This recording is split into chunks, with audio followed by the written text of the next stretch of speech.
Hi అందరికీ నమస్తే. నేను మీ అంజలి టైలర్. ఈ వీడియోలో అయితే లాంగ్ ఫ్రాక్ ఎలా కట్ చేసుకోవాలో చూపిస్తా ఫ్రెండ్స్. పూర్తిగా అయితే చూడండి. లాంగ్ ఫ్రాక్కి లైనింగ్ అనేది కొంచెం తీసుకొని వాడేస్తున్నాను. చూడండి, ఇలా పొడవు చూసుకున్నాను. తర్వాత మనకి అనేది చూసుకొని నేను 4 మడతల మీద పరిచేసుకొని క్రాస్ లంగా కట్ చేసినట్టు కట్ చేశాను అనమాట.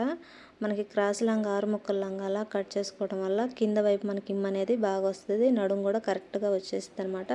చూసారు కదా, అయితే నేను ఫ్రాక్ ఎంత ఉందో అంత అయితే లైనింగ్ని తీసేసుకున్నాను. ఇంకా మనకి మెయిన్ పీస్ అయితే మన ఇష్టం, ఎంత కావాలంటే అంత పెట్టేసుకోవచ్చు. లైనింగ్ అయితే మనకి ఫ్రాక్ ఎంత ఉందో అంత అయితే తీసేసుకున్నాను. ఇప్పుడైతే మనకి నడుము కాడ ఖర్చుకి లైన్ కొట్టేసుకొని పొడవు అనేది అది మనకి ఫ్రాక్ ఉంది కదా, ఆ బాడీతోనే మనం పొడవు అనేది తీసేసుకుంటున్నాను. ఇది రెడీమేడ్ ఫ్రాక్ అనమాట. సేమ్ మనం నడుముకి ఖర్చు పెట్టుకున్నాము. సేమ్ అలాగే షోల్డర్ పొడుగు పెట్టేటప్పుడు కూడా మనకి